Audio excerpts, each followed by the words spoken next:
"2,000 years ago, 13 people sat down to eat what would become the most famous meal in history. On the table was a dish of bread and a goblet of wine. Before they started eating, one of their number announced that that very evening he would be betrayed by one of his friends, and that betrayal would lead to his death. Then he passed the bread to his shocked companions, and they each took a piece. He offered them the goblet, and they had a sip of wine. 'Do this,' he said, 'in remembrance of me.'" The speaker was, of course, Jesus Christ, the occasion, the Last Supper, the event on which the Christian communion is based. It's also the event at the heart of any quest for the Holy Grail, because the Grail is the chalice from which the disciples sip that night. Or is it? Could it instead be something much more mysterious? Is the true nature of the Grail encoded in this picture of the Last Supper? Is this disciple a woman? Is Leonardo da Vinci trying to reveal an important secret that history has forgotten or even suppressed?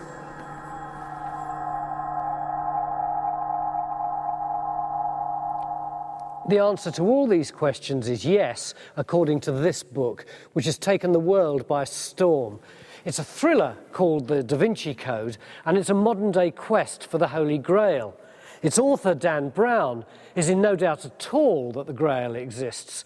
But for him, it's not a cup, it's a secret. A 2,000-year-old secret. In fact, the most important secret in the history of the Western world.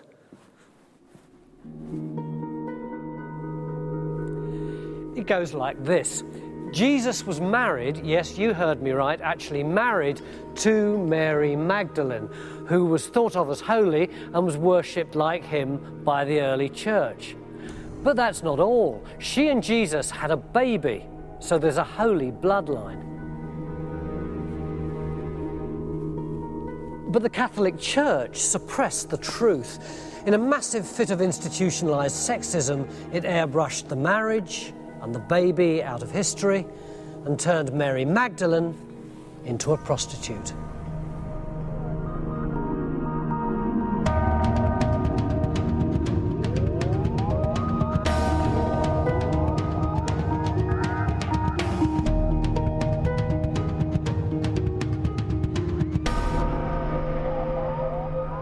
If the Da Vinci Code's right, the repercussions are huge. It means the Christian church is founded on a lie, and it means the descendants of Christ are walking the earth today. But is it right? It's very hard to tell, because while the Da Vinci Code's clearly a novel, a work of fiction, this is what its author says about it. All of the art, architecture, secret rituals, secret societies, all of that is historical fact. Let's just hear that again. All of the art, architecture, secret rituals, secret societies, all of that is historical fact. I'm going on a Grail quest of my own to untangle the confusion and answer some of the key questions in the book.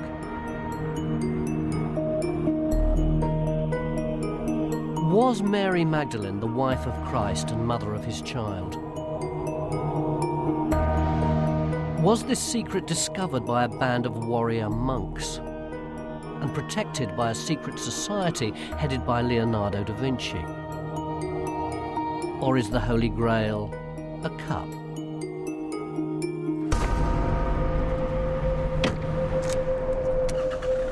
It's going to be one hell of a journey.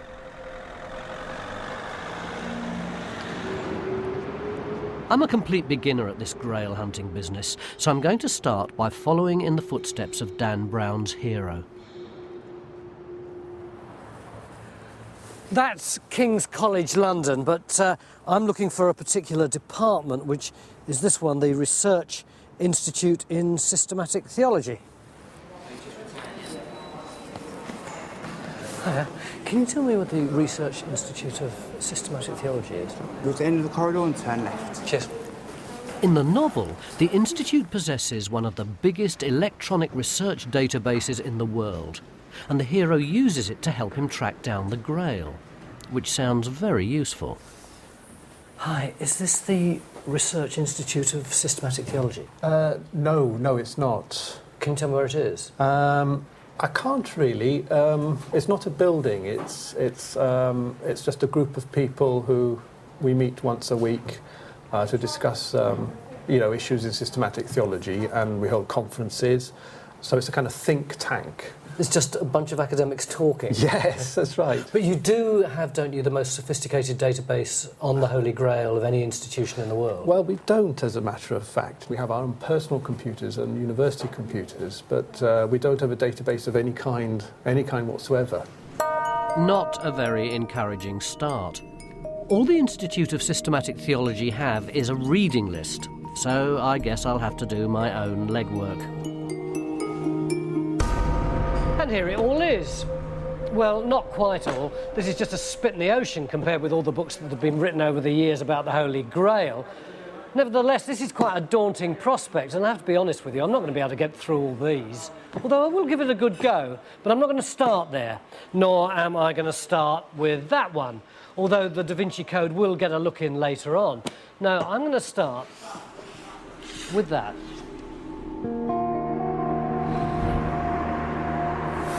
For nearly 1,000 years before the Da Vinci Code, most people thought the Holy Grail, if it existed at all, was a cup. And if I'm going to stand a chance of getting to grips with Dan Brown's extraordinary secret Grail, I need first to investigate the enduring and deep-rooted tradition he's rejected. And so to my first quest. Is the Holy Grail a cup? I've always thought of the Holy Grail as a cup out of the Jesus story, probably a large goblet like one of those things that you have in Holy Communion, maybe made of gold and studded with jewels and possibly some light emanating from it. But am I right? Is it a cup? Is it that kind of size? Does it exist at all? Is it studded with jewels? Well, I'm about to find out, because I'm going to meet someone who believes he has the Holy Grail in his possession. This is Hawkstone Manor in Shropshire, and I've come here to meet a man who not only believes the Holy Grail is a cup, he says it's actually in his possession. The fact that this may be the cup that did have something to do with Jesus' time, and that may have been the inspiration for the Grail legends that we now know, that to me is awe-inspiring. The story begins in the 18th century, when the manor's owner built a kind of historical theme park in the gardens. He built castles, follies, and even carved strange grottos into the hillside. Then a neighbour, an antiquarian called Thomas Wright, filled the place with symbols and statues from the past. It was very popular, but no one thought for a minute it was the resting place of the Holy Grail. Then, in 1920, something very strange happened. Workmen had been instructed to shift 4 statues which were in a grotto in this cave, and they were very cumbersome and heavy, and one of them got dropped, and it shattered, revealing a small stone cup which had apparently been hidden inside it. But it was a pretty ordinary-looking thing, and no one thought much about it, and it just disappeared into the house along with a load of other bric-a-brac. Until 10 years ago, a researcher came across it and identified it as the Holy Grail. That researcher was Graham Phillips. He was working on a book about King Arthur, and as he trawled through the archives, he found a document which suggested Wright had hidden the Holy Grail in the park. Phillips then decoded clues left by Wright, which led him to what he now calls the Hawkstone Grail. And this is the Holy Grail? Well, it looks like an egg cup or an old mustard pot, but when it was taken to the British Museum, they immediately identified it as a 1st century Roman scent jar. It's a bit small, isn't it? The cup would probably have been used either for containing spices, scent, or ointments, which again fits in with what the Bible says about Mary Magdalene going to the tomb of Jesus to anoint his body with spices. Oh, so you don't think this was the cup that the communion was drunk out of? No, this is a completely separate Grail legend, which is to do with the fact that Mary Magdalene collected a few drops of Jesus' blood where she saw him in the garden around the Holy Sepulchre. And that story became a Grail legend at the same time as the story of the cup of the Last Supper. This may be the one that Mary Magdalene used. Some sceptical academics say that you're making this up, don't they? I'm not making it up. Thomas Wright might be making it up. He might be making up that this chalice had been in his family's possession for many years. But again, if he was a hoaxer and somebody who wanted to claim that he had the real Holy Grail, which is what he claimed he had, then he would have presumably have had something far more elaborate, not just a simple cup. And it also one that happens to have come from the right place and time. This is a folly, though, isn't it? Isn't this exactly the kind of place where you'd expect some kind of elaborate hoax to take place? It is, but the interesting thing about this place being a folly is that nobody actually knows quite why it was built, and it does seem to have been an awful lot of trouble that somebody's gone to excavate half a mountain away, which is really what they've done, just for a joke. It's time to phone a friend or two. I couldn't go on a quest for the Holy Grail without a bit of expert backup, could I? Hawkstone Manor was built in the 18th century, and it's full of follies and ruins and hermitages. It represents this very playful attitude to architecture and nature. But it's always a problem to take these things too literally and too seriously. And a lot of Grail theories, unfortunately, get off the ground because somebody sees something which was either a joke or a bit of playful medieval symbolism and takes it very, very seriously. Wright never meant it to be the Grail. It was just a sort of decoration, as far as I can tell, which he had added. He never writes about it. He never says anything about it. And there is no documentation as to what he was thinking about when he put it there. Graham's clearly convinced that this is a Grail, the inspiration behind the Holy Grail legends, but I don't think so. For a start, I don't feel anything from it. No tingle, nothing. Apart from that, maybe I'm just not worthy of the Grail. Although looking at it, I think quite frankly it's the other way round. I mean, is this the cup that launched 1,000 quests? I don't think so. No, we can do better than this, can't we?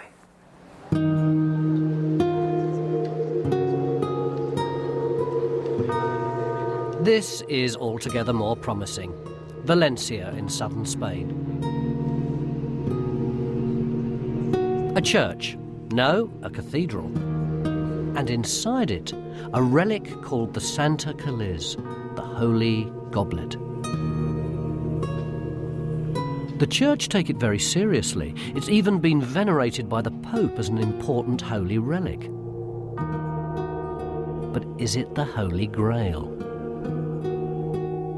It certainly looks the part, although sadly the supposed Grail is actually this boring brown bit on the top.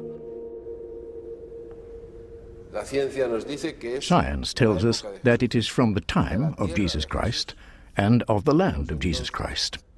So we can combine the archaeological proof with the historical proof and that of tradition. All this leads us to think that the Holy Grail, the object of so many searches, so many stories, is the one in Valencia. But there's a problem. Science can't date the bowl, it's stone, and most experts say its design is 3rd century, 200 years after Christ. It's really the mount that makes it look special, and that's probably what led to it being adopted as a Christian relic. Unfortunately, the mount is an 11th century Arabian creation. The first time the Valencia Grail appears as the cup of the Last Supper is really post-medieval. There are links with the Grail in the medieval period because the kings of Aragon who presented it to Valencia were undoubtedly interested in the Grail, and they may have said it was, but the church didn't. So is it the Grail? No. 0 out of 2. There's a pattern emerging. In fact, among all the legends in which the Holy Grail appears as a cup, there's not a single one that Grail experts accept as being historically credible. And the reason for that is not that no one's managed to find it yet, it's that the Grail never existed in the first place. Someone invented it 1,000 years after the Last Supper. But who? And why do so many people believe it's true? The answer lies here in France. This is the forest of Brocéliande in Brittany, and in the late 11th century, the French writer Chrétien de Troyes used this amazing scenery as the backdrop to one of the first novels ever written. It was called The Conte de Graal, the story of the Grail, and in it, some characters who are very familiar to us today make their very first appearance. Hello? Who is it? It is King Arthur, and these are my Knights of the Round Table. Go and tell your master that we have been charged by God with a sacred quest. If he will give us food and shelter for the night, he can join us in our quest for the Holy Grail. Well, I'll ask him, but I don't think he'll be very keen. He's already got one, you see? In Chrétien's original story, the characters are just as colourful as the Python Knights, and they too are hunting for the Holy Grail. And this is what happens. Percival, one of the Knights of the Round Table, finds himself in a mysterious castle where he witnesses an extraordinary procession. A man carries a lance dripping with blood, and a beautiful maiden carries a golden platter encrusted with jewels, the Holy Grail. This is its first appearance in any form of writing anywhere in the world. There is no reference to the Grail before Chrétien de Troyes. When Percival wakes up the next morning, every trace of the procession has gone. So he sets off on a quest with King Arthur to discover the secrets of the Holy Grail. And then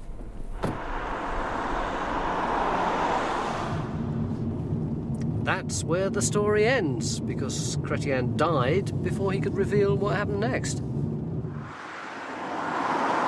And so began a fascination with the Grail that was to last for centuries, because Chrétien's death had robbed not just his knights, but his readers too of an explanation of his mysterious Grail. And so a question mark is left in the mind of the audience in the 12th century. What was this thing? What was this item? Later writers in the next 50 years become fascinated by this question, and this so-called Grail becomes one of the key central features of Romance stories, Romance histories in the late 12th and early 13th century. There was an enormous string of continuations of the original Romance. Other people picked it up and said, this is a good idea, I want to write my own version of it. And within 30 or 40 years, there was something like 5 major versions of the Grail story, an extraordinary explosion given this pace of sort of medieval life and the development of literature. The romances were extraordinarily popular. I mean, they were really at the cutting edge of popular literature for the aristocratic class of the time. In some ways, the Arthurian Grail romances are pretty similar to the Da Vinci Code. They're both popular, successful novels. They're both about the quest for the Holy Grail. And most significantly, from our point of view, they both try to convince the reader that what's inside their covers could actually be true. For a start, the Grail itself appears to be a real object. If you read the first romance about the Grail very carefully, Chrétien is clearly thinking of the cup of the Last Supper and the dish of the Last Supper in the references to the Grail. He's trying to present this as a possible relic of the Last Supper. The later versions of the Grail stories also feature real historical characters, like Longinus, the Roman soldier who pierced Christ's side with a spear, and Joseph of Arimathea, the man who actually buried Christ's body. And many of the authors claim the stories have been handed down from original sources. So no surprise, people began to believe that the Holy Grail that King Arthur and his knights had pursued through the pages of Chrétien's novel might actually exist. But of course it doesn't. The romances are fiction. For us, a writer is a good writer if he's original. For a medieval writer, the idea was not to be original, but the idea was to be traditional. The idea was that you took a body of stories which existed beforehand and you treated them in an unusual and clever way. And that was their aesthetic. As a result of which, many of the medieval writers claim that, oh, I didn't write this story, I got it from someone else. But of course, this is a game that the medieval writers are playing. This is part of the conceit of their writing. They knew that their audience knew that they were the authors of this story. The important thing about the Grail in Chrétien is that he creates it. He doesn't get the idea from anywhere. It is something that comes out of his imagination. I think one of the problems we have is that people who are fascinated by the Holy Grail in the modern world, people who like to develop conspiracy theories around it or suggest that it is imminently going to be discovered, are misinterpreting history. They're looking to the past and they're looking actually to what is fictional writing, and they're assuming it's historical. And it's the equivalent of people in the future, 1,000 years from now, people looking back to our literature and suggesting that it's real. That you could look back to the 20th and 21st century and suggest that everyone believed in Lord of the Rings and that really there was this Middle Earth. That's the equivalent for looking back to the Middle Ages, the 12th and 13th century, and suggesting that there truly was a round table at the Knights of King Arthur and this fascination in a physical Holy Grail.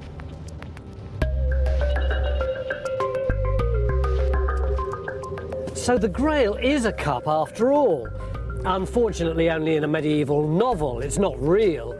At least that's what everybody thought until the mid-1980s. And then something rather extraordinary happened. In 1982, a very unusual book called The Holy Blood and the Holy Grail was published. It was marketed as history, but was written like a thriller and sold like a thriller. And it changed everything. Why?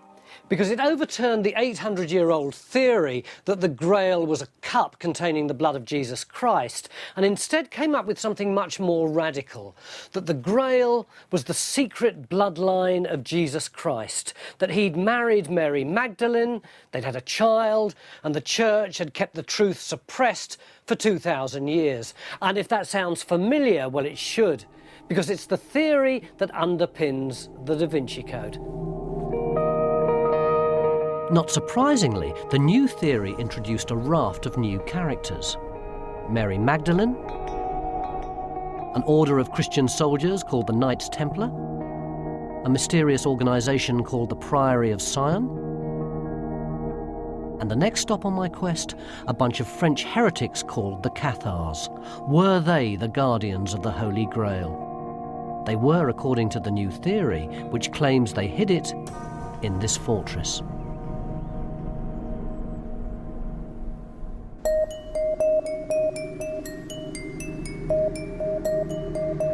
My quest for the Holy Grail is taking me to the heart of a book called The Holy Blood and the Holy Grail, and to the heart of Grail country.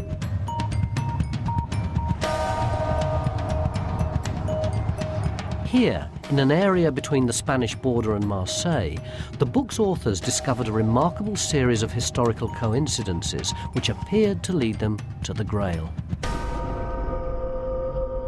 There seemed to be something going on. There was a lot of smoke.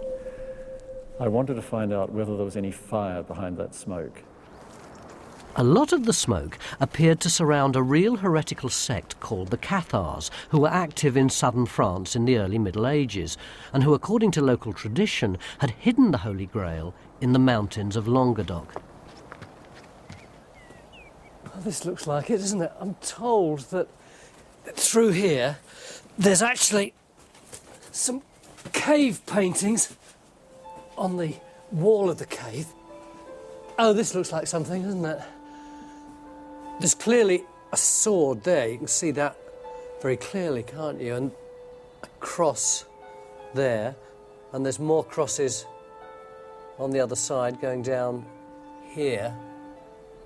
Up here, there seems to be, I'm not sure if you can see that, but sort of lance. And there's this big square thing here, like a a casket or a book. Can you see this round thing here with bits sticking out like an old-fashioned naval mine or a conker or something? They reckon that could be a chalice.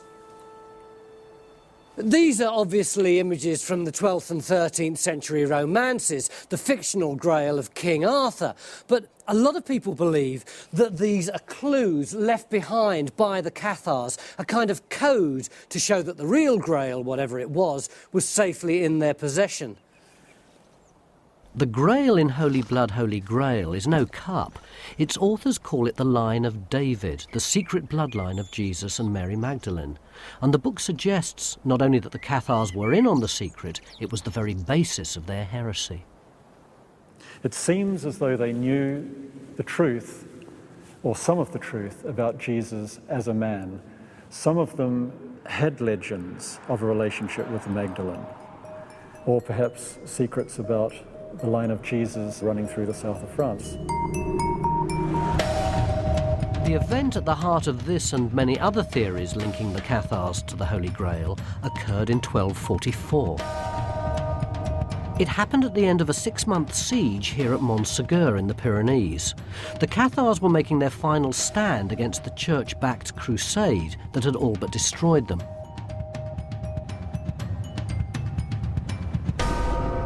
By March 1244, both sides knew that the game was up. The attackers gave the defenders a final ultimatum. Either surrender the castle and recant your heresy, in which case you'll get away with a light penance, or if you don't, we'll storm the castle and kill you. The Cathars stayed put for 14 days.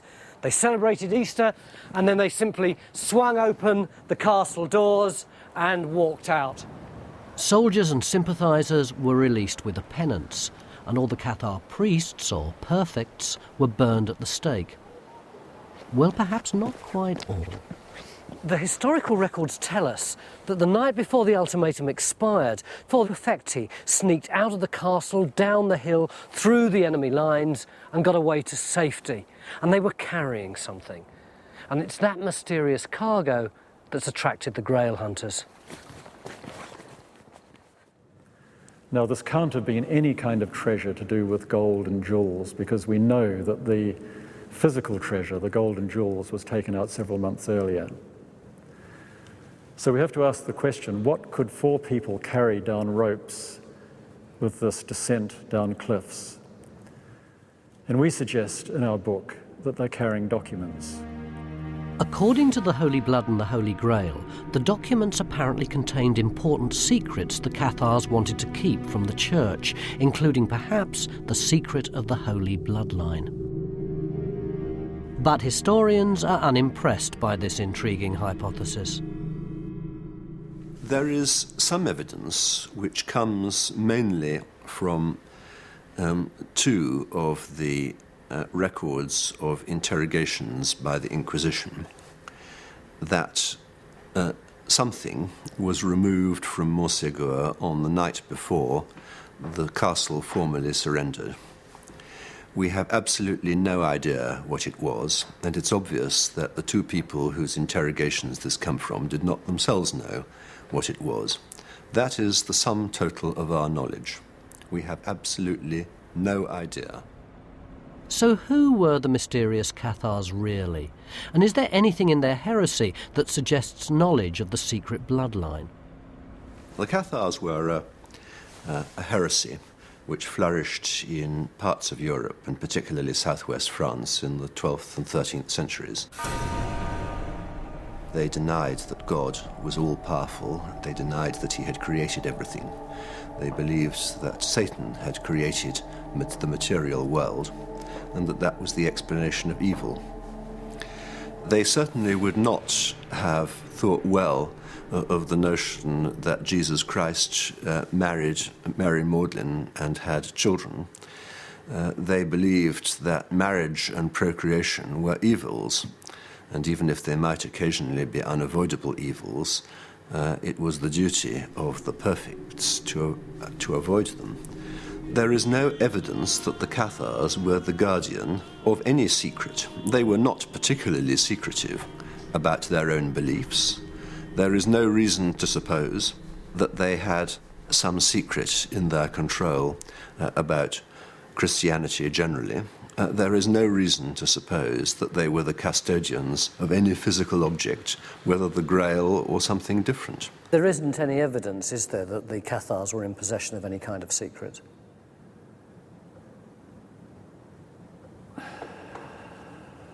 What sort of secrets did you have in mind? The Inquisition went to enormous effort to wipe them out.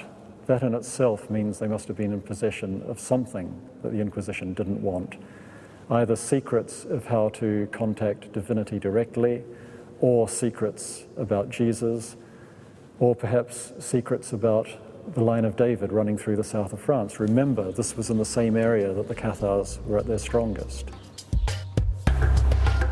I'm with the historians on this one. I don't believe for a minute the Cathars had anything to do with the Holy Grail. But it seems the bloodline theory can survive their loss, because according to Holy Blood, Holy Grail, there's another unusual medieval organisation with its roots in Grail country. Like the Cathars, the Knights Templar were associated with the possession of treasure. They were accused of heresy and destroyed by the Church. But did they also discover and protect the Holy Grail? They did in the Da Vinci Code and in a myriad of other theories. I've just typed the words Knights Templar and Grail into an internet search engine, and there are 44,300 entries, including some really very interesting ones like Knights Templar and the Grail in Nova Scotia, and this one, the Knights Templar and the Holy Grail and cannabis. Good Lord. Well, it is the internet after all, but what it does seem to show is that the Knights Templar have become inextricably linked with the Grail. The first thing to say about the Knights Templar is that they did actually exist. They were a monastic order founded shortly after the First Crusade to protect pilgrims travelling to the Holy Land.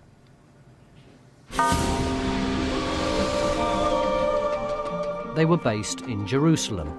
That much of their story, at least, is fact. This area over here is the Temple Mount, or the Haram al-Sharif, depending on who you ask. And that golden domed building is a mosque, which sits on the site of the Temple of Herod, which was built about 40 or so years before Jesus was born.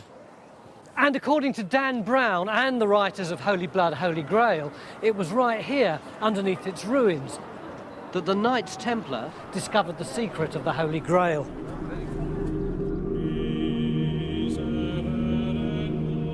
According to both Holy Blood, Holy Grail and the Da Vinci Code, one of their tasks in Jerusalem was to recover the secrets of the Grail, a stash of documents buried shortly after the crucifixion, proving that Jesus and Mary Magdalene had had a child. And both books tell us that for 9 years the knights dug covertly into the rock here under the temple. What do you think the Templars found in Jerusalem? I have no idea what they found, but there was plenty of things they could have found.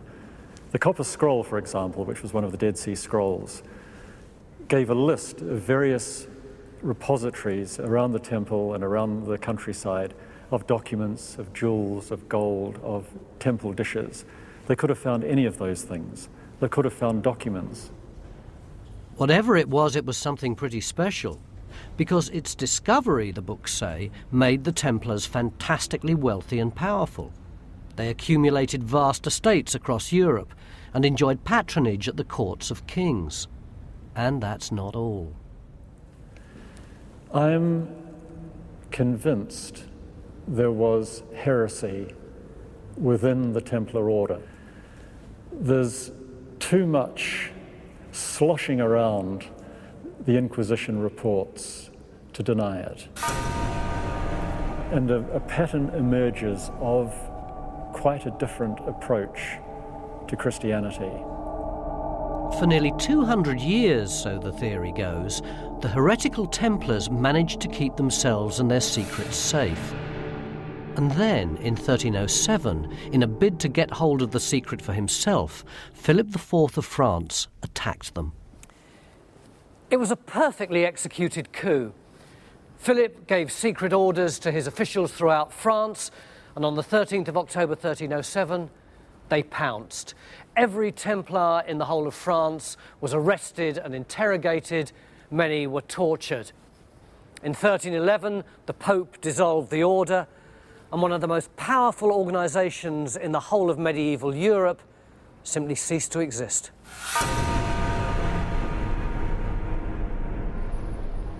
It's an attractive theory which clearly appeals to a lot of people. And it's got one thing right. The order was accused of heresy and destroyed. But the rest of it, according to historians, is rubbish. For a start, the Templars didn't find anything under the temple. We do not have any evidence for any excavations carried out by the knights in Solomon's stables.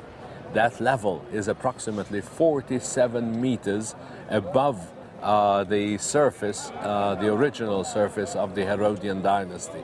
Just imagine, 50 meters to dig down. I don't think they did it. So if I'd been a Knight Templar and I wanted to dig down for the Holy Grail, I would have had to have dug down further than the depth of that wall. Much deeper, just 2.5 times the height of this wall. It's unbelievable. And in thousands of contemporary documents, there's not a shred of evidence to connect them to the Grail, or indeed secrets of any kind. So step forward the real Knights Templar. The Templars, the Knights of Christ in the Temple of Solomon in Jerusalem, to give them their full title, were a group of warriors who founded a military religious institution in Jerusalem in about 1120. They are fighting men in chainmail. They came out to Jerusalem on pilgrimage and they wanted to do something practical for God. And as far as they were concerned, the most practical thing they could do was to use their swords fighting to defend other Christians. There's no mystery about the money either. They get donations from pilgrims who come out to the east. Clearly people who are very wealthy could give them great donations, and they're given vast sums of thousands of pounds by rich people that came out on crusade and whom the Templars had helped. Much better than just giving money to your local monastery. The monastery would pray for you. The Templars would pray for you too, but they would also do something useful. In fact, their wealth and their geographical spread enabled them to set up a really handy service for travelling nobles. A noble would deposit money with his local Templars, and in return he'd get a promissory note. And when he got to the place he was going to, he'd present the note to the local Templars there and withdraw the cash. The Knights Templar invented international banking. Unusual may be, but not sinister. And certainly not heretical. The Templar heresies, so-called, were not inspired by their knowledge of the bloodline of Christ, because only the Templars that were tortured confessed to denying Christ. And then as soon as they stopped being tortured, many of them went back on their confessions and said, I only confessed to that because I was tortured. Apart from those that confessed under torture, none of the Templars admitted to denying Christ, and they hotly denied that they would ever do any such thing. In fact, the Pope himself found no credible evidence of Templar heresy, and in 1314 he dropped the charges. He directed his anger instead on his own inquisitors for embellishing the testimony. But by then, of course, it was too late, and the seeds of 1,000 quests had been sown. The Templars, I think, come into Grail law because their end in the Middle Ages has always been something of a mystery. Here was an immensely powerful order destroyed overnight, and it's when something cataclysmic happens that people look for explanations. But you don't have to dig under a temple to find one. King Philip IV of France wanted their money because they had vast tracts of land, and land meant money. My view is that the Templars came down because they were too wealthy and they had no longer got an obvious purpose in life, and there was somebody who had a better use for their money. That sounds pretty convincing to me, but conspiracy theories are harder to destroy than a mere band of warrior monks, so in spite of the evidence against it, the tradition of the Templar Grail lives on. not least in the Da Vinci Code, which claims the Templars actually hid the Grail in this splendid Gothic church in Scotland. And some people believe it's still there. I'm halfway through my quest for the Holy Grail, and so far I've not had much luck. My hunt for a real cup ended in the pages of a medieval French novel. And neither the Cathars nor the Templars seem likely guardians of the secret Da Vinci Code Grail. So where now? Well, no Grail quest could miss a visit to Roslin Chapel. According to the book and myriad other Grail theories, something to do with the secret Grail, perhaps even the Grail itself, was hidden somewhere in this splendid Scottish church. If they're right, then I'm just about as close to the Holy Grail as I'm ever going to get. Maybe as little as 10 or 15 feet away, because they say that it's buried down there somewhere. Feels like it could be.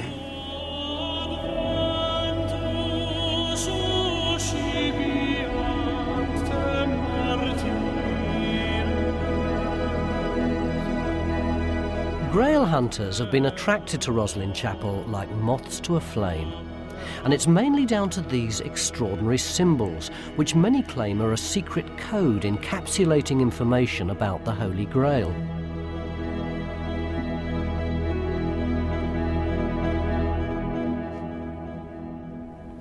The basis of the theory is this. The agents of the Roslin Grail are, guess who? The Knights Templar. Some of them escaped Philip IV's coup and brought the Grail to Scotland. When they got here, they became involved with the Scottish Freemasons. In fact, they may even have founded them, and they gave them the Grail for safekeeping. The Masons built this chapel to hide it in, and they encoded its secrets into the architecture.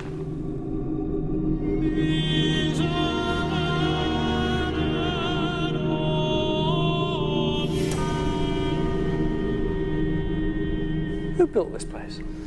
William Sinclair built it.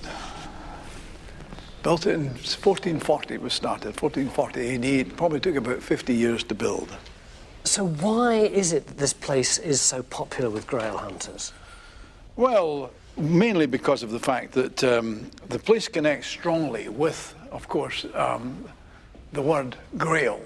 These big engrailed crosses up here. What crosses? They're called engrailed crosses. They have like little cups all the way up, if you follow me, or spikes, whichever way you like to look at it. So in that case, there's probably about 4,000 little Grails carved. Yes, but that is the coat of arms of the Sinclair family. So William Sinclair has his coat of arms, his engrailed cross, all over the place.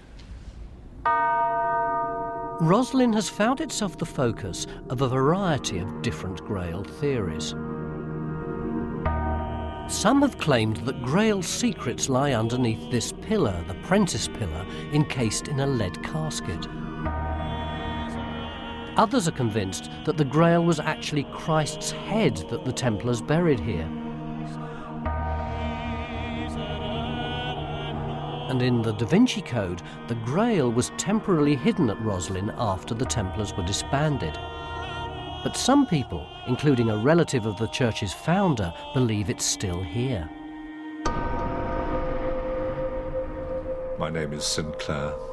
It's a family place, which has become probably the most mysterious chapel in the whole of Northern Europe.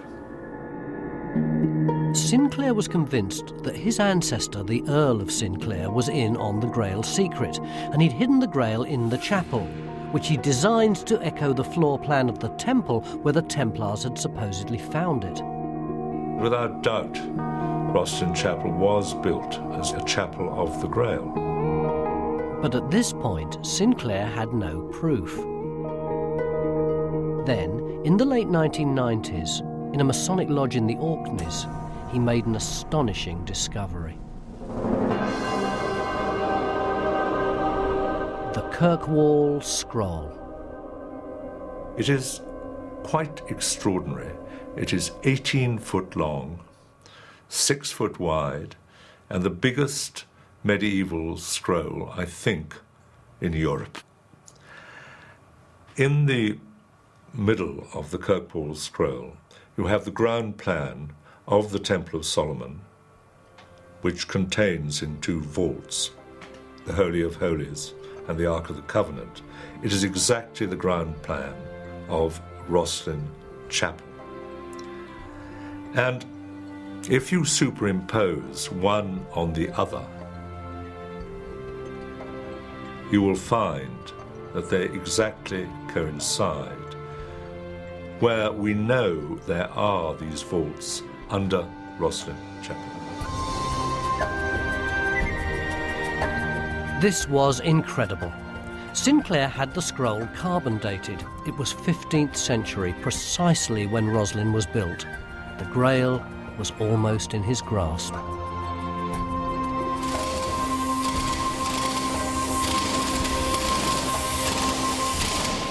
I managed to get crews in to dig down to the vaults. But I never reached them, because in the end, even when we got an endoscope down to look for this vault, where indeed might be the Grails, as we pushed down the endoscope, all that happened was rubble filled in the vault. Still filled.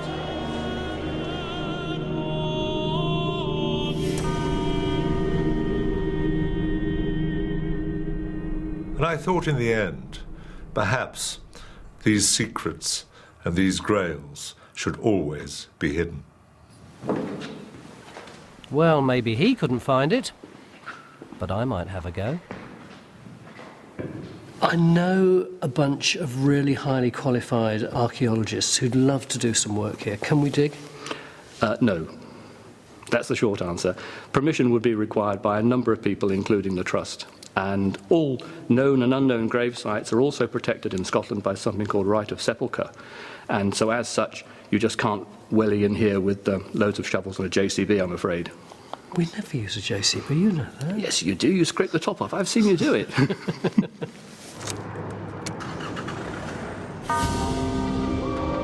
So it looks like I'm not going to find it either. But even if I could get permission to dig, what's the likelihood of there being anything there to find?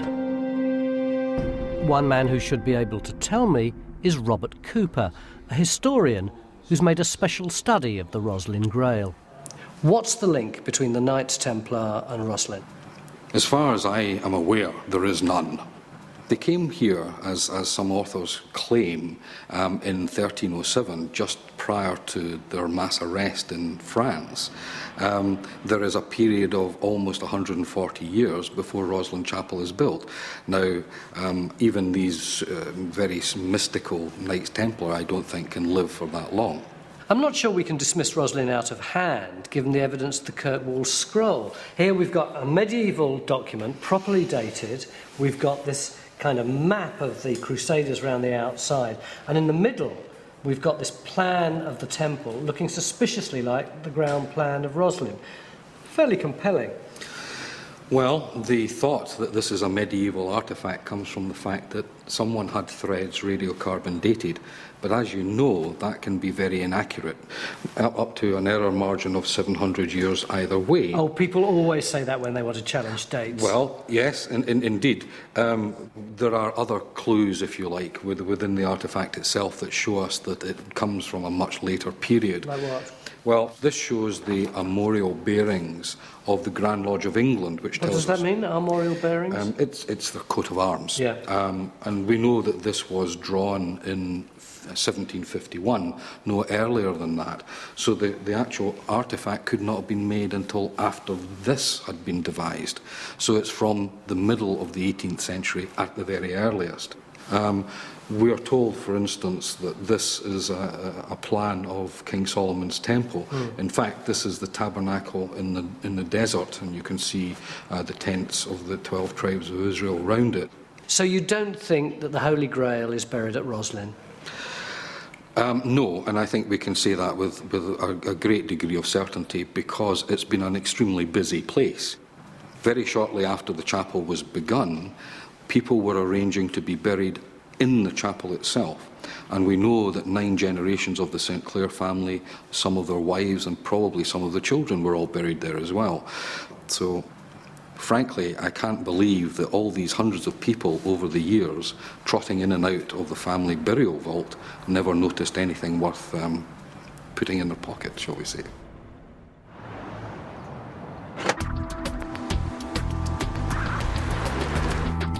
So no Templar connection, no coded symbols and no Grail. Which pretty much rules Roslin Chapel out of my inquiries. But what happens if the Templars gave the Grail to someone else, to a secret society headed by Leonardo da Vinci? That's the suggestion in the best-selling novel The Da Vinci Code, and lots of readers seem to think it could be true.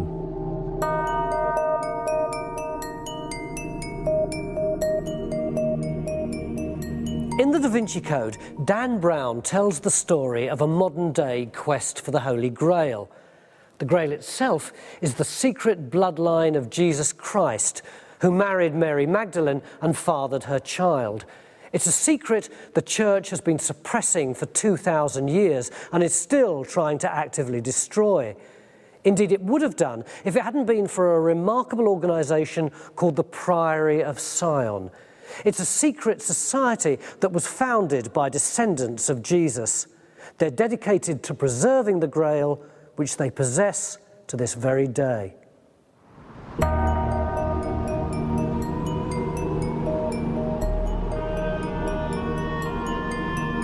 A fascinating theme for a work of fiction. Well, that's what I thought, until I came to a page at the beginning where Dan Brown makes a surprising claim. The Priory of Sion, a European secret society founded in 1099, is a real organisation. All of the art, architecture, secret rituals, secret societies, all of that is historical fact. It's an extraordinary thing to say, isn't it? That there's a secret society that no one's ever heard of, that's had the Grail in its possession for over 1,000 years and does so to this very day. It's incredible. Well, yeah, it is actually. It's a con. And it's a con that's fooled a whole generation of Grail hunters.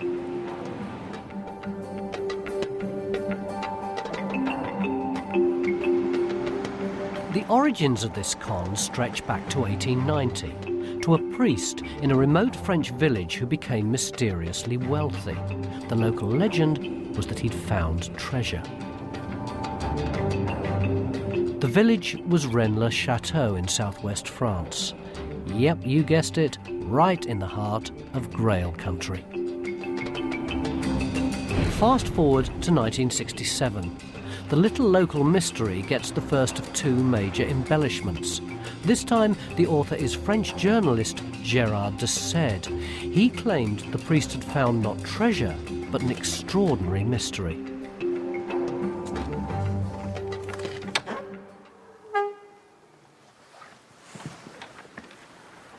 And this is the story de Sède told. While the church was being renovated, the priest, Béranger Saunière, discovered in a broken pillar some ancient parchments, including these coded documents. What they meant was a complete mystery, but clearly it was a mystery of some importance. Because, according to de Sède, Saunière's bishop sent him to Paris to show the documents to the church authorities. And when he came back, he appeared to have become suddenly wealthy. He built a lavish villa for himself, complete with expensive folly in the garden. Not only that, but he began frantically digging for something around the church. The implication was very clear. He'd stumbled upon a secret that was so important that the church authorities were prepared to throw money at him to buy his silence. And presumably, there was more of that secret left to find.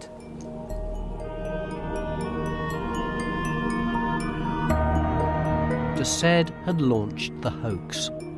Enter its first victim, writer and broadcaster Henry Lincoln, co-author of Holy Blood, Holy Grail. He'd read de Sède's book about the Wren mystery and was intrigued. Lincoln set about researching the story himself and was soon drawn into the mysterious world of the Priory of Sion. He contacted Gerard de Sède, and together they managed to decipher the two parchments. The first was cryptic. This treasure belongs to King Dagobert II and to Sion, and he is there dead. The second was pure gobbledygook. Shepherdess, no temptation. That Poussin Tenière holds the key. Piece 681.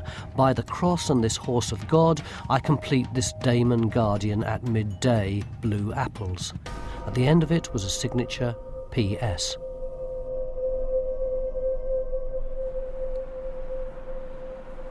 What did it all mean?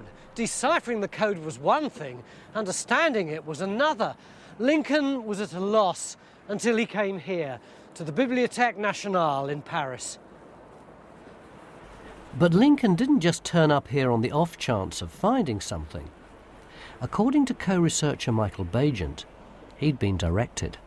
The first set of documents had been given to Henry or made available to Henry through a group called the Priory of Sion. And the Priory of Sion also tipped us off about other documents in the National Library of Paris, which we then went to see what they were. And this is what he eventually found, the so-called dossiers secrets, the secret dossiers. Actually, these are just copies because we can't look at the originals because they're virtually falling to pieces. They've been handled so much, although that's only been in recent years. When Lincoln found them, they were in pretty good nick, and they were a most bizarre and extraordinary collection of papers. There's a whole host of genealogies to do with the Merovingian kings of France. And this fascinating thing, which is a list of the Grand Masters of the Priory of Sion. And you can see the Grand Masters include Leonardo da Vinci there, Robert Boyle, Isaac Newton, Victor Hugo, Debussy. Why would this group give us documents? What did they want? We were suspicious because we assumed, and I think correctly, that they were trying to manipulate us. They were trying to lead us in a particular direction. So every document we got from this group, we had to check and test. And it took us years of checking and testing. But at the end of it all, everything we could check proved accurate. Eventually, they pieced together a remarkable portrait of the mysterious Priory of Sion. It was founded as a secret society in the year 1099. It acted on behalf of an ancient French royal dynasty called the Merovingians. It created the Knights Templar as its military arm, and it had influence on major events in Western history. That's a pretty astonishing CV. And amazingly, Lincoln's contact inside the secret organisation agreed to discuss it in a TV interview. Pouvez-vous nous dire si le prieuré de Sion existe encore aujourd'hui? À l'heure actuelle, Sion existe toujours. Monsieur Plantard, y a-t-il toujours un secret à Rennes-le-Château? Mais le secret n'est pas seulement à Rennes-le-Château. Il est aussi autour de Rennes-le-Château. Le trésor de Rennes-le-Château sera-t-il trouvé un jour? Ici, vous me parlez d'un trésor matériel. Ne parlons pas de trésor matériel. Disons simplement qu'il existe un secret à Rennes-le-Château. If the treasure at Rennes wasn't material, what was it? By now, Lincoln had been joined by two co-authors, Michael Bagent and Richard Lee. As you know, the mystery which triggered the discovery which we eventually made, which triggered the whole course of research, was concerned with a small village in France where a priest had apparently found a treasure. We looked into the history of that area, and the Grail kept surfacing. And the Grail, in turn, leads us into the bloodline. the trio somehow managed to connect Rennes-le-Château, the Priory and the Merovingian dynasty to the very birth of Christianity. And if Gerard de Sède's account of the mystery at Rennes had been extraordinary, then Lincoln & Co.'s was positively mind-blowing. And this is it. What the priest had discovered here at this church at Rennes-le-Château was a clue to the nature and possible location of the Holy Grail. But this Grail wasn't a cup, it was blood, holy blood, the holy bloodline of Jesus Christ and his wife Mary Magdalene, a secret that had been suppressed by the Catholic Church for 2,000 years. And who had left this clue? The Priory of Sion, a secret organisation founded in the year 1099 by a descendant of Jesus and Mary that had kept the Grail safe for centuries and does so to this very day.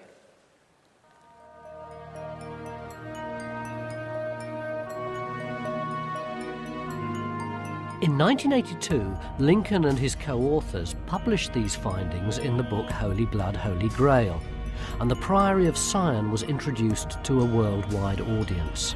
The book sold millions and made overnight stars of its authors. I think the first day something like 43,000 copies were sold.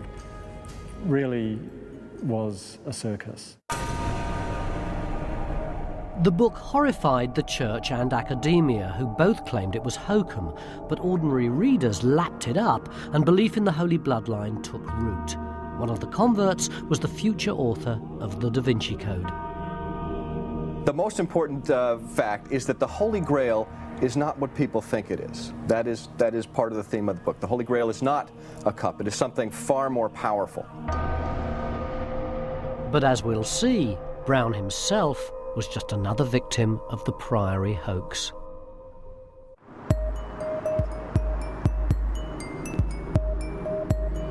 My quest for the Holy Grail has led me to Paris on the trail of a fantastic hoax. I'm investigating the mysterious Priory of Sion, a shady organisation at the heart of the Da Vinci Code that has supposedly guarded the Grail for 1,000 years. Yeah, and I'm a Dutchman.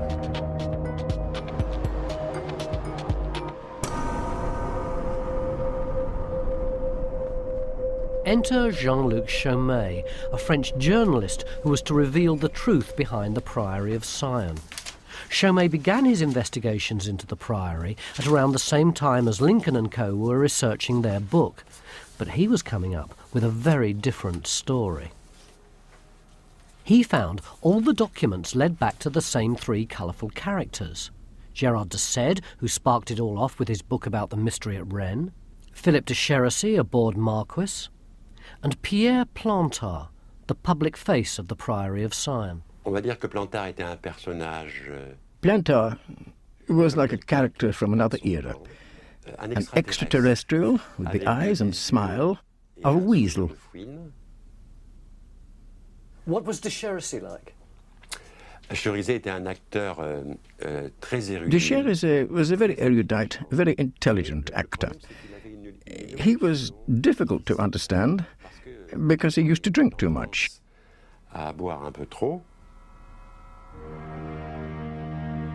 Like Lincoln, Bagent and Lee, Chaumet spent years researching the Priory of Sion, and the more he read, the more he became convinced it was all a hoax. The parchments in the pillar, the dossier secret, and even the Priory itself. Where are the parchments? There are no parchments. There was a legend of parchments that contained a code to the treasure of Rennes-le-Château, so they created some parchments. To authenticate, to prove the existence of the Priory of Sion, they had to refer to it in the parchments. That was the work of Philippe de Chérizy. And he had proof. These are the original parchments, with one important addition, an admission that they're forgeries into Chérizy's handwriting.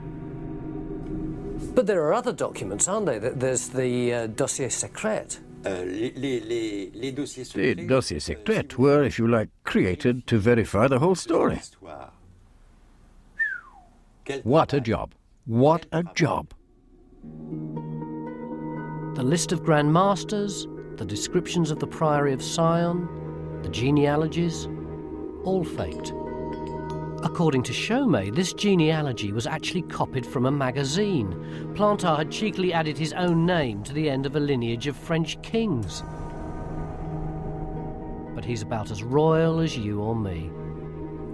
I have a 44-page document from Philippe de Cherizet, a confession explaining how the whole thing was done. Beaucoup d'affaires, comment ça a été réalisé.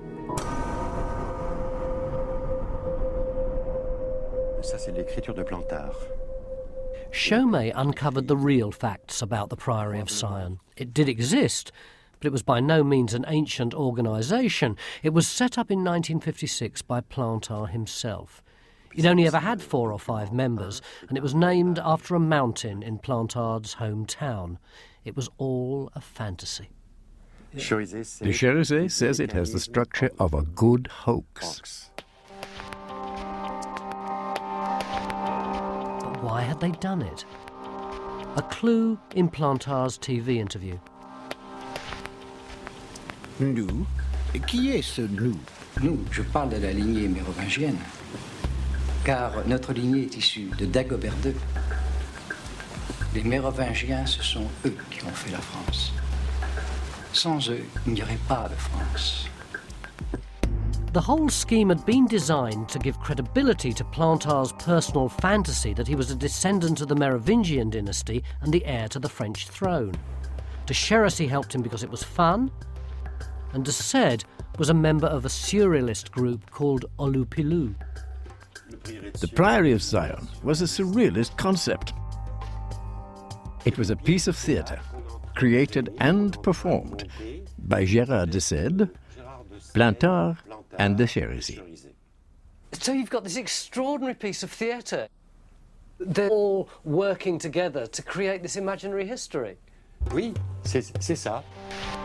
And more of a joke than a con, until Holy Blood, Holy Grail was published, when the whole thing got out of hand.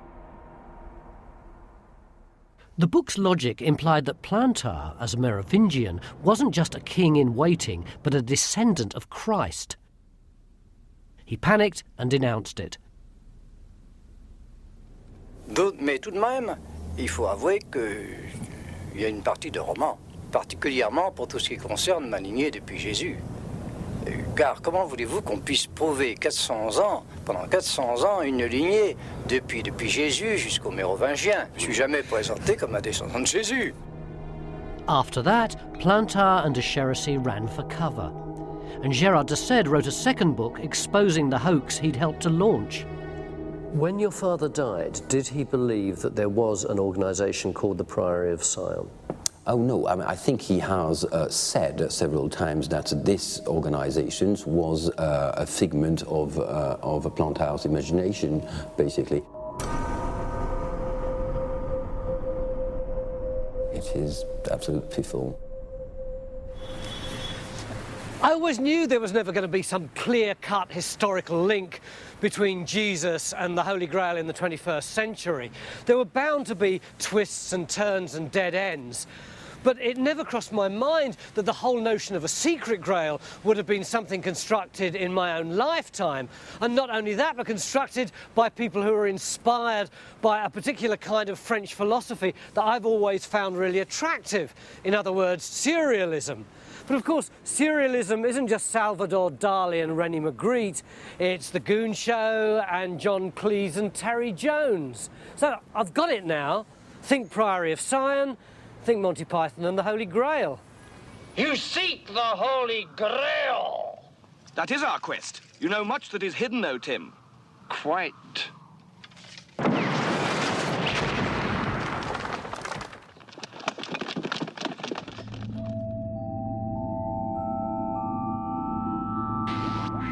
Only one question remains about the Priory of Sion hoax, the one that kicked it all off in the first place. Where did priest Saunier get his money? And the answer isn't buried deep in some archive, it's in Saunier's own journals on display in the museum at Rennes. He got rich through selling religious favours to wealthy nobles, a kind of you give me 100 quid and I'll make sure God blesses you scam. And here is perfect proof from his accounts. Thousands of masses that he sold in a village of only a couple of hundred people. A scandal, certainly, but not really a very mysterious one. Chaumet's expose emerged before Holy Blood, Holy Grail went to print. In fact, Chaumet claims he warned Lincoln and his friends the whole thing was a hoax over a year before they finished writing their book. Chaumet says that he told the three of you very early on that the whole thing was a hoax. Is that right? I don't recall it, but then Chaumet was never necessarily very close to the inner groups of the Priory. So his idea that the documents are fakes and the dossiers are fakes, you wouldn't accept? No. But presumably you could engage a bit with some of his allegations, which were, for instance, that the whole Priory is a surrealist fantasy that was created by 2 or 3 people and you inadvertently seized on it. He's wrong.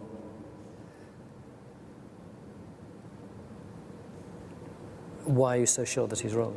Because I've seen the documents, I've researched them. I spent 6 years looking at material and I'm satisfied that the Priory existed.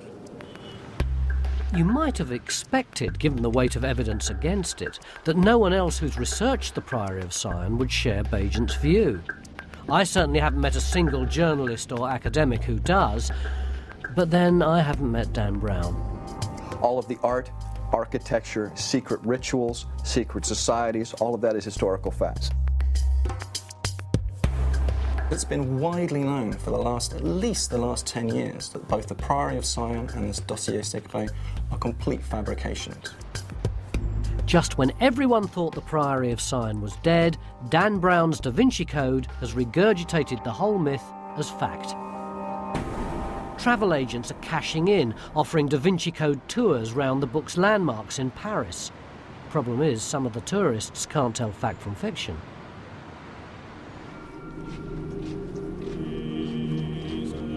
In the book, Saint-Sulpice is the site of a former pagan temple, the location for a vicious murder in the quest for the Grail.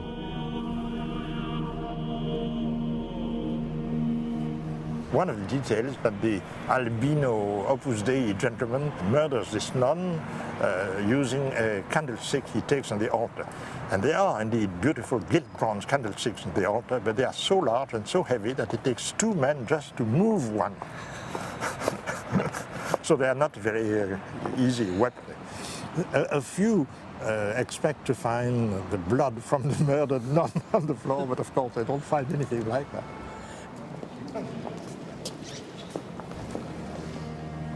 It's also here that people look for the broken flagstone under which the monk hopes to find clues to lead him to the Grail.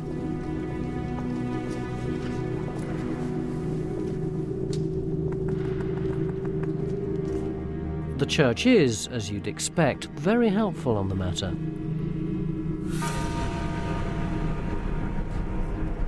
Contrary to fanciful allegations in a recent best-selling novel, this is not a vestige of a pagan temple. No such temple ever existed in this place. It was never called a rose line. Please also note that the letters P and S in the small round windows refer to Peter and Sulpice, the patron saints of the church, not an imaginary Priory of Sion. A stone's throw away, the Louvre, the scene of another of the book's gruesome murders. And it too is very popular with the Da Vinci Code tourists. Do you think that the book is true? A lot of it's based in fact. A lot of the things they describe you can see in the paintings. You just have to decide if you're interpreting the same way he is or not. It's the interpretation that's open. Hugely open. Yes, a lot of license there. Yes, a lot of. But would you say you're entirely sceptical about it? No, it makes a lot of sense. I wouldn't believe it 100%, but you can understand how people could agree with it for sure. How about the Priory of Sion? you think that exists? Well, there's been many cults through time that have existed that believe certain things and hold certain beliefs, carry them on in secretive ways. Maybe there was such a thing. So the Da Vinci Code continues to cast a spell that blurs the distinction between fact and fiction, a point I wanted to discuss with its author. We asked Dan Brown to take part in this film, but his agent said he's refusing all interviews because he's busy researching his next book. So where does all this leave my quest for Dan Brown's Holy Grail? Apparently in tatters. No Cathars, no Templars, no Rosslyn, and now no Priory of Sion. But perhaps there's something in the secret itself. My final quest. Was Mary Magdalene the carrier of the holy bloodline?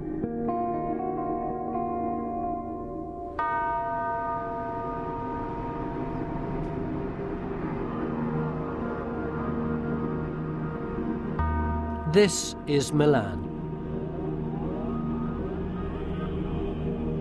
And this is the Santa Maria delle Grazie church.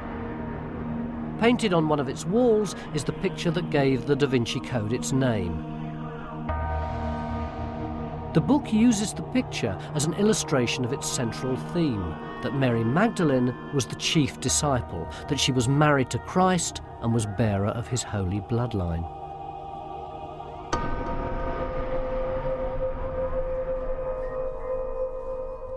Okay, here's the evidence. This is Leonardo da Vinci's The Last Supper, based on the story as told in the Gospel of St. John. Jesus has just told the disciples that one of them's going to betray him, and they're all shocked and horrified, and now he's about to break bread with them for the very last time. But is everything as it seems? In the Da Vinci Code, the Grail historian Lee Teabing shows the painting to the Grail hunter Sophie Neveu as evidence that Jesus was once married to Mary. He says to her, "Look at all the people round the table. What do you see?" And she says, "I see 13 men." He says, no. Look again, and this time look in particular at the one in the place of honor to Jesus' right. And she says, "It's a woman."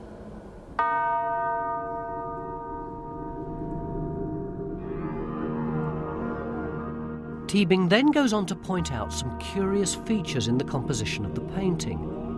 Jesus and Mary are joined at the hip, but leaning away from each other, creating a V shape, the symbol for chalice, grail, and female womb. That V is, in turn, part of an obvious letter M for Magdalene or Matrimonio. So did Leonardo da Vinci encode the secret of the Grail in his painting? Is he trying to tell us that this is Mary Magdalene and she was married to Jesus?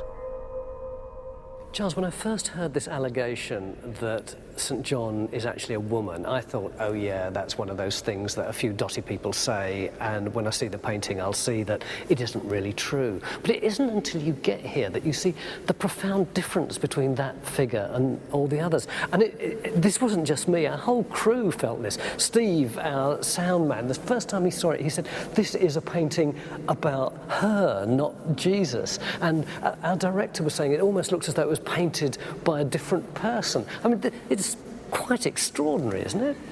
Well, it's a very extraordinary face and a very beautiful face, but it's not a woman, as far as I would interpret it. There's a scriptural narrative being presented here. The figure is that of St. John, who was the disciple whom Jesus loved, as it says in the Bible, and in some skeptical and scurrilous circles, this was interpreted as a homosexual relationship. So there is a kind of tradition that shows John as an effeminate young man, a beautiful young man, and this is a type, of course, that one finds from first to last in the works of Leonardo, because that way his tastes lay. Probably his last work, which is this meltingly androgynous figure emerging out of the mists, representing St. John the Baptist.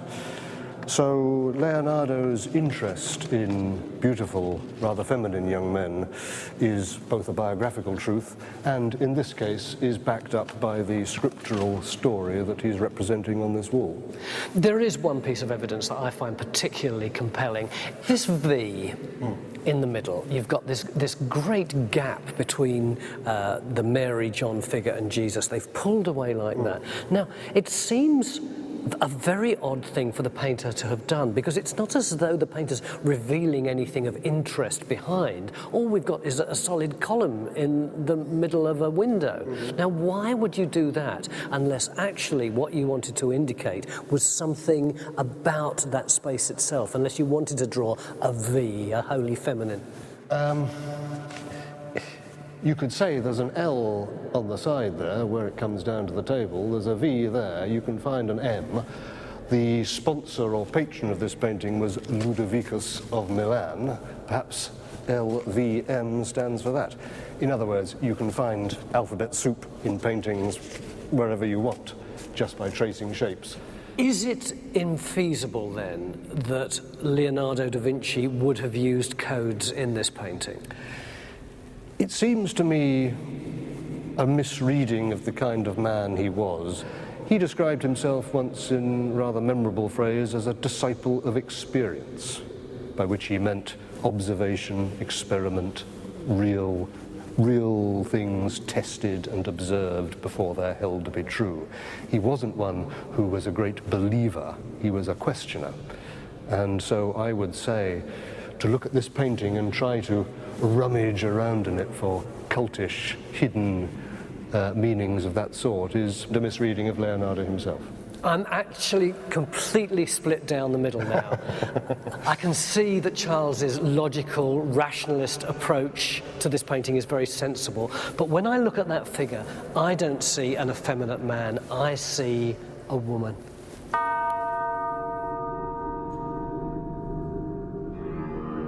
But in the Da Vinci Code, of course, she's much, much more than just a woman. She is Jesus' chief disciple, a co-author with him of Christianity. She's his wife. She's the mother of his child, and so the bearer of the holy bloodline. She is herself sacred. And the Church suppressed this and recast her as a prostitute.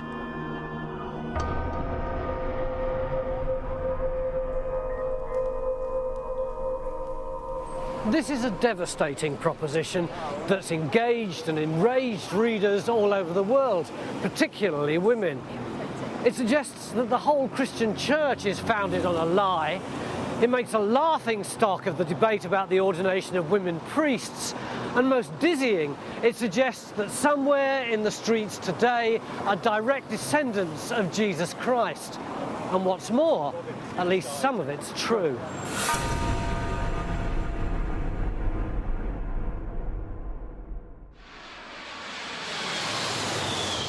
I'm back in Jerusalem, where the story of Mary Magdalene begins. And I'm going to depart from the Da Vinci Code and Holy Blood, Holy Grail for a moment, as I try to establish what history tells us about her, starting with the Bible.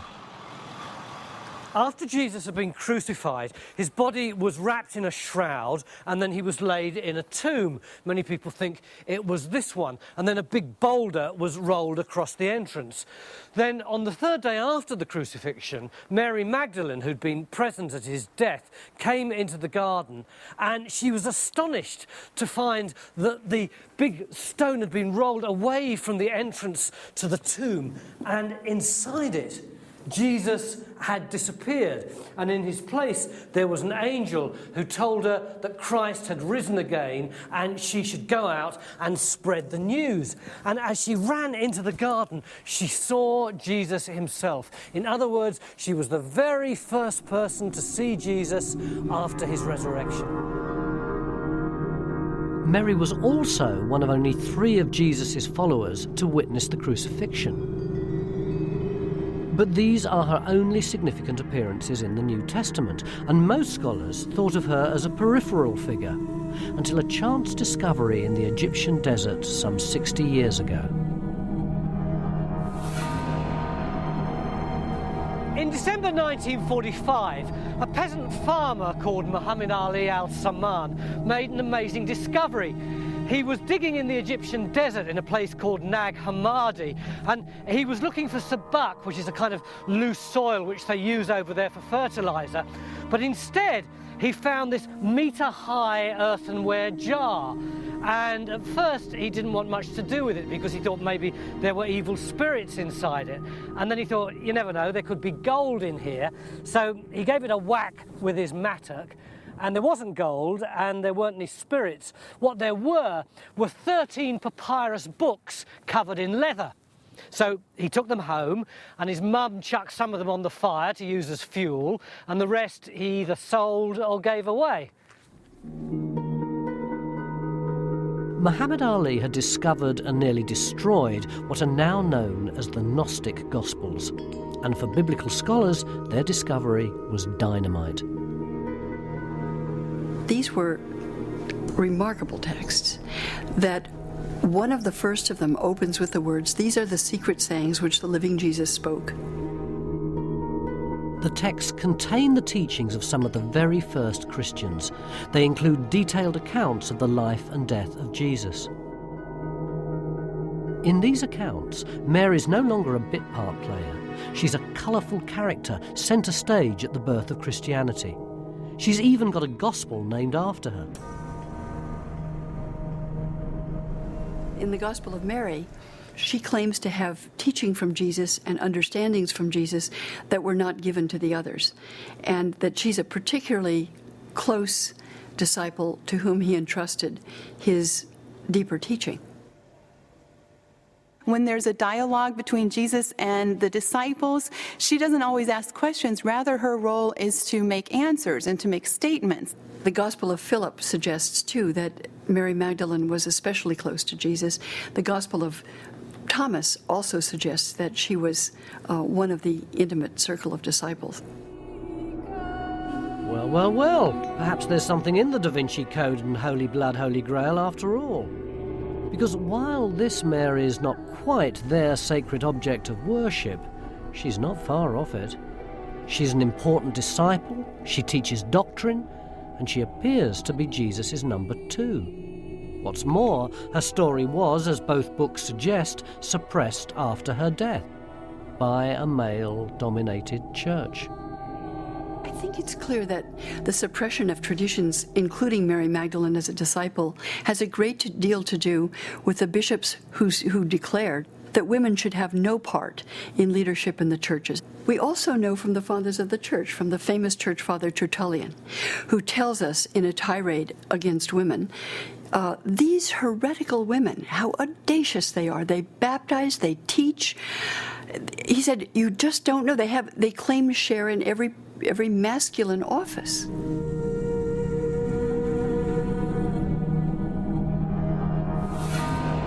The Archbishop of Alexandria sent a letter at Easter time out to the monks of Egypt, telling them that they should get rid of the illegitimate secret books that they liked and kept in the monasteries, and they could keep 27 of those books. This is actually the first known list of the 27 books that are in the New Testament, in that letter, his letter of the year 367. It seems that some monk at the monastery, or several, took many books out of the monastery, sealed them into an ancient jar to preserve them, and hid them out on the cliff where they were discovered by Muhammad Ali some 1,600 years later. The church had buried the Gnostic Gospels, and Mary with them, in the dust of Nag Hammadi. The final indignity came a few hundred years later, when Pope Gregory the Great falsely denounced her as a prostitute, a slander that was to last more than 1,000 years.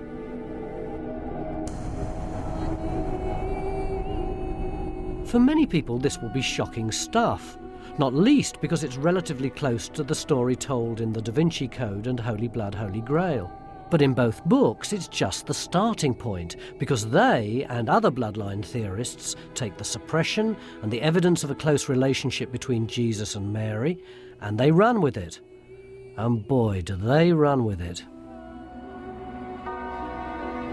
Some of these early books talked of a relationship between Jesus and Mary Magdalene that was extremely close. One even speaks of him kissing her on the lips. The other apostles are jealous, and jealous of this intimacy, and they ask Jesus why he loves her more than them. If we look at it from another angle, if Jesus hadn't been married, this is so unusual for a Jewish man of the time that it would have been noted. He would have been criticized for it. It would have turned up in some documents. That's an argument that's convinced many people, but not biblical scholars. The Gospel of Philip says that Jesus used to kiss her often on the, and there, intriguingly enough, the manuscript breaks off. People have frequently reinserted, he used to kiss her often on the mouth, but that's a scholarly interpolation of what might have been there. We don't know where Jesus kissed her. It might have been on the cheek, the forehead, the nose. Could have been the mouth, but that doesn't necessarily have to have been sexual. We have 6 or 7 references to kissing in the New Testament that was part of the kind of Christian greeting. Doesn't necessarily have to have anything sexual to it. There are those who would say that Jesus had to have been married because of the cultural and religious mandate that the men should go out, be fruitful, and multiply. Jesus did not live by the culture's expectations. He said, blessed are the poor. People would say, really? Blessed are the poor? That goes so against their understanding of what it was to be in harmony with God and to be blessed with wealth. And therefore, I don't think that Jesus was necessarily married, and there's good evidence that those who had a strong spiritual dedication to God did not marry. The clincher for me, no pun intended, is that the marriage of the Messiah surely would have found its way into somebody's gospel, and it didn't, not even into any of the suppressed ones. But fans of the bloodline theory go much further than just marrying the two of them. They claim the union produced issue, and that the resulting holy bloodline is the Holy Grail.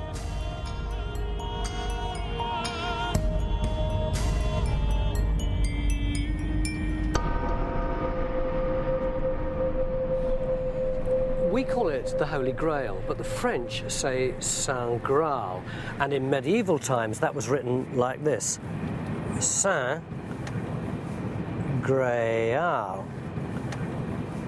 But when two of the leading characters in the Da Vinci Code are talking, one of them explains to the other that much earlier than the medieval, in the very earliest of times, the two words were divided a different way, like that.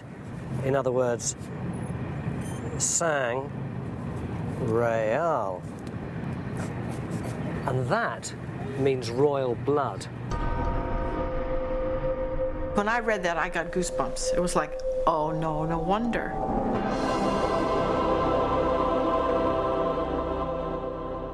Margaret Starbird is author of another book on which the Da Vinci Code draws.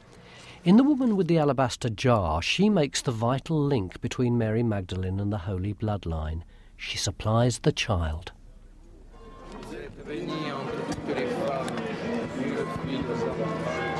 Starbird's version of events takes us back to the heart of Grail country.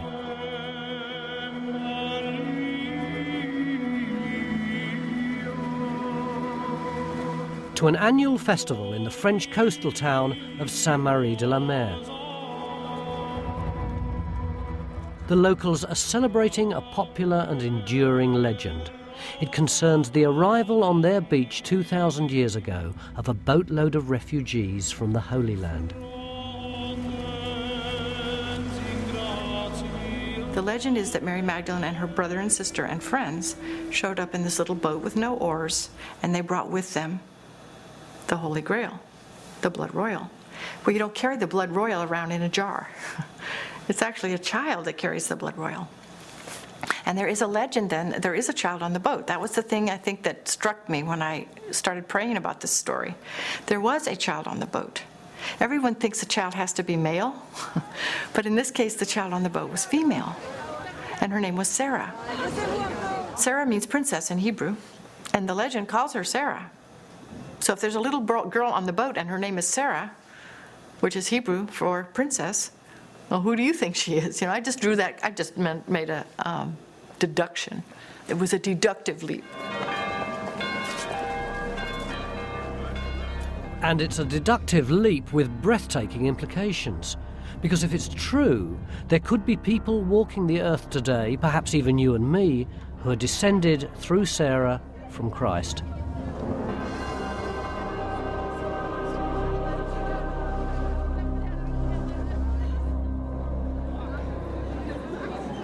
Unfortunately, science hasn't yet devised a way of detecting holy DNA, but we can check out the evidence on which the claim is based. It appears to be shaky, not least because Starbird may have misinterpreted the legends. There is one that brings Mary Magdalene to France, but not here. Just ask the locals who was with Sarah in this boat.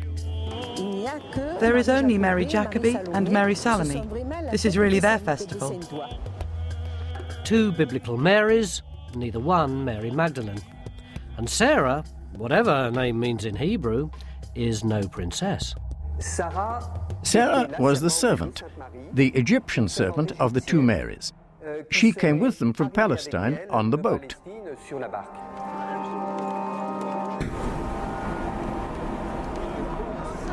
There's no evidence that Mary Magdalene came to France.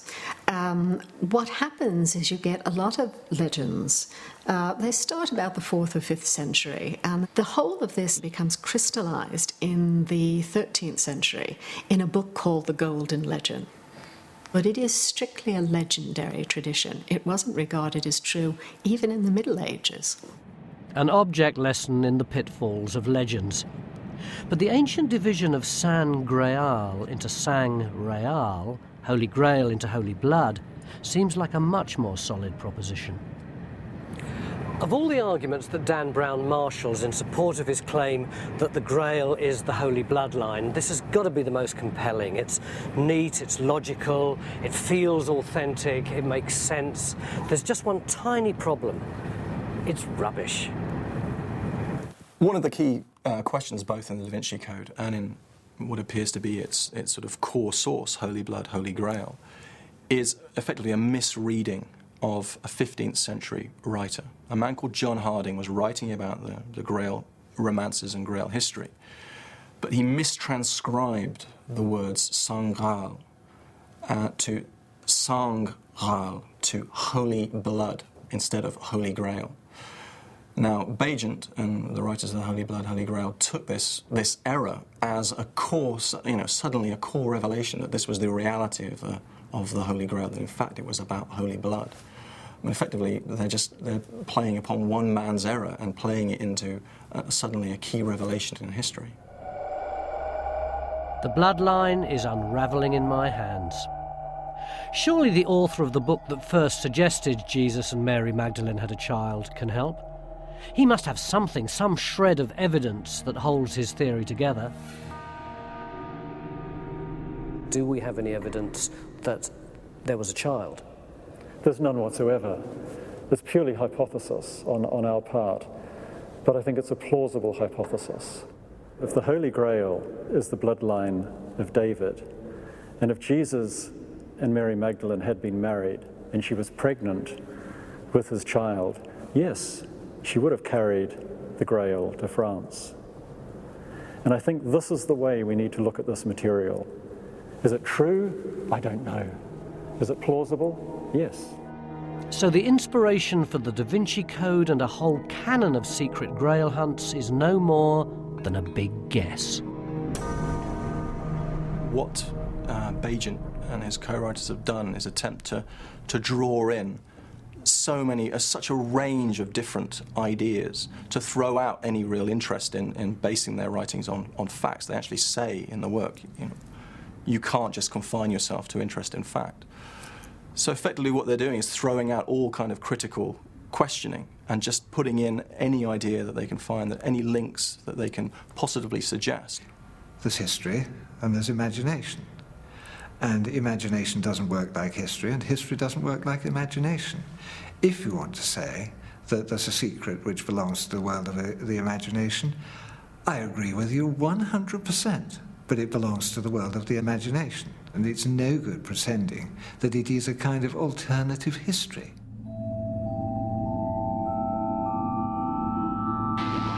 So after 10,000 miles on the road and a bucket full of Grail theories, I'm back where I started. Empty-handed, but a little bit wiser. And I'm certainly a lot clearer about the truth behind the best-selling novel of our time.